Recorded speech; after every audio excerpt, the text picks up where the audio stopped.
To me, Rand. All right, tell him about the joints you working on right now.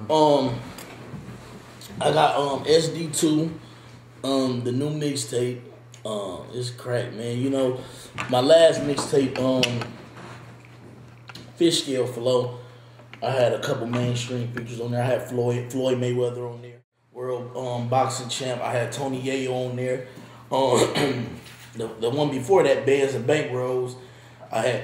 I had Floyd on that thing again. I had Max B on there. Had a couple celebrities. You can go on thatpip.com and go check out them joints. You know what I'm saying? But this one is really just me and my squad in the hood, man. My artists, man. You know, I got Hot to Death Records, LLC. You know what I'm saying? And I just got another company, Hot to Death Entertainment, H2DENT. We got Miss Boss Z. Her name's Zaire, aka Zaire, aka Miss Boss Z, First Lady of Hot to Death. I got my DJ Cocaine. I got my nigga Cheddar. You know what I'm saying? He from Kansas City, BMF. You know what I'm saying? He fuck with H2D. He one of the artists on the label. And I got Fitz Carter. That's my producer. He on the label. So we got a nice little team. I'm still looking for a male singer right now and a little fire spitter.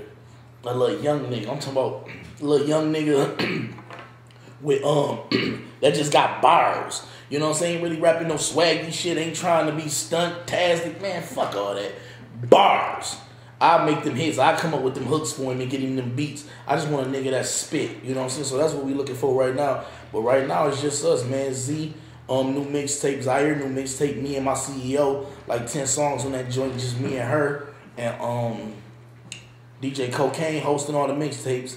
My nigga, we about to do a new Bird Cartel 2, right after SD2, with the whole team when that motherfucker. That's why I'm looking for the 2 artists before that start. And then after that, I'm going to do SD3. I got Straight Drop the Re-Up. That's the first one. I just completed SD2. That's Straight Drop 2, the distribution. Then I got Straight Drop 3, SD3, the cash out. You know, and Gunrule helped me with that title. So we got the re-up, the distribution. You re-up, you distribute it, and I cash me the fuck out. You know what I'm saying? I cash me the fuck out. You understand me? You know what I'm saying? So that's what I'm working on. The mixtape fire. I got like 23 joints on there. I got Pee Wee, you know what I'm saying, calling home from prison.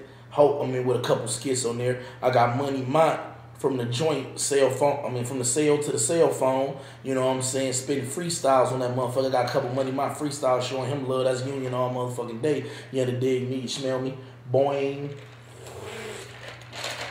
By the way, I got my phones on silent too, so for you niggas that be like, man, why this shit ain't pumping like he said it was? Man, these motherfuckers going ham. I done missed like about 20, 30 bands, but I ain't kidding. It's all good. You know, Louis bag next to me. We all good. Talk to me. What else you need to know, Rand? Oh, you know, I'm just warming you up. You know what I'm saying? I don't want to just, you know what I'm saying, hit you in the face with this shit. Oh, man, it's all good. Hit me in the face. But creatively, on this this mixtape that you're working on right now, you know what I'm saying, how would you say it's different from, let's say, iPhones and Blackberries? iPhones and Blackberries, I was in Cause you know that was like your intro back, you know what I'm saying? I had and niggas was killing me talking about like, and this just for the people that's looking, cause I got people all around the world. Just for the people that's watching this shit, I'm talking to local people right now. So cause y'all probably don't know what the fuck I'm talking about. I'm talking to local people right now. People was like, my local peers was making it seem like, you know, I'm gonna use the correct word, fell off. You know what I'm saying? Musically, not financially, musically. It never happened financially, but musically, and that wasn't the case.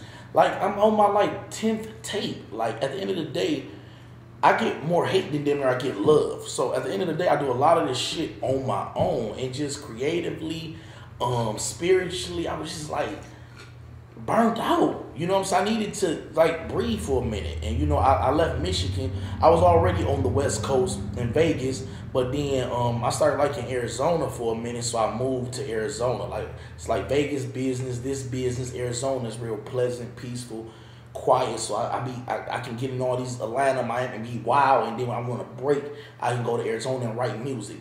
So being down there, I hooked up with my partner, Pyrex Pacino. He from Michigan, but he was in AZ at the time. You know, he back on the Midwest now, Chi-Town. Shout outs to Chi-Town. And He had the studio in his crib, and we was doing business on other things, and the booth was right there just calling me. And I really wasn't even trying to really do no music. I was just getting financially focused, and just seeing what next step I want to take. Because after a while, when you doing this shit like me, and you just like consistently dropping music and coming up with different concepts and songs, and you're like, what do I do next? I can't keep repeating the same thing. You understand what I'm saying? I can't keep repeating like with you. You know what I'm saying? It's about me, but the same thing with you. Like, you know what I'm saying? With the Corpse on Ice and the other CDs, like you get to the point like I can't keep rapping about Union. You know, I can't keep rapping about. So iPhones and Blackberries was more me going back and being like just on point and just quiet with it at the same time. Going back but not being as loud with it. We did the whole mixtape in like 2 weeks. We wrote everything on the spot. And it was just like me just kind of just coming up with random shit and just venting. You know what I'm saying? Bands and Bankrolls was like one of my hottest projects. But it was so much going on with my team and niggas' egos. And, you know, just a lot of fuck shit was going on during that time. I didn't really reap the success of that project. And like after I made that project one of my best projects, I just was like, I didn't feel the streets was backing it and motherfuckers weren't backing it, right? And then I had deals promised to me with, you know, Filthy Rich Records, G-Unit. I done went and sat down with Warner Music Group in New York. FLOYD took me there, went and popped at them for a minute. And they was going to give me a deal, but they wanted everything revolved around FLOYD. And I wasn't with that. You know what I'm saying? Like, he got to be on the first single. He got to say your name every minute. He got to be in contract to say how you come out on his fights and all that. Right. He wasn't really going to do that either. So I really wasn't feeling that. Right. But at the end of the day, I learned in this game, you can't expect things to go your way if you ain't putting no work worldwide. Fuck that just local shit. You know what I'm saying? So I was like, I got to build my brand. I know what I got to do. I got to work these cameras. I got to work that YouTube. I got to work them websites. Because right now, they don't respect me. They just look at it like I'm a nigga piggybacking off another nigga, and that's how they going to set the contract up. You piggyback off his name, and we give you a little petty deal. I wanted to be respected and appreciated, and I wanted to be able to creatively to give the type of music I wanted to give, not FLOYD life. So FLOYD did like try to help you out, cause you know. Oh yeah, man. I don't give a fuck what these niggas be talking about, man. I got nothing but love for the chat, man. This is what the people that's watching this interview, you know what I'm saying, they gonna want to hear about. So you know we gonna get anything that's going on with my career, I'm hands on with it. Whether I'm not making it or I am making it, I'm hands on with it. Right. A lot of them deals I shut down. 50 Cent done hollered at me. That's real talk. You know, this ain't no fake shit. We done talked in the room for hours about music and about life. And he told me the realest shit on earth. He said, you doing your thing as far as the internet. You doing your thing as far as the webisode. I see your grind, because it takes a nigga to pick up that camera. It takes a nigga to get on that Mac and edit. It takes a nigga to get in that booth all day. It takes a nigga to have 10 11 mixtapes and ain't got a deal yet. That can take a toll out of me. He like, my first mixtape I put out that I went ham on, that I really put out, I got a deal after that. So I can't really point a finger at you and say that, fuck you, you on your 10th one. You know what I'm saying? To be honest, I probably would have left this shit alone and kept trapping. So I commend you like a motherfucker. He bowed his head. Real talk, 50 Cent. You know what I'm saying? But he was like, what makes you in this game is not the internet presence. The street presence. Fuck the internet movement. Because you can buy them movements. Niggas can buy YouTube views. Niggas can buy Twitter followers. Niggas can buy Facebook likes. Niggas can buy every motherfucking thing in this thing, man. You know what I'm saying? So you can't buy them streets. You can sell them an illusion and get them to buy in. You understand what I'm saying? But you can't get them to holler your names and come to them clubs and come to them shows. Right. Once that's documented and motherfucker got the camera on me now and I'm rapping boom bam bop, and then you turn around and it's 3 people in there, I don't give a fuck if you got 500,000 followers. They gonna be like, man, that boy ain't working with shit. You know what I'm saying? So it was like, go to the streets, get the streets. And I got something for you. Got a couple people.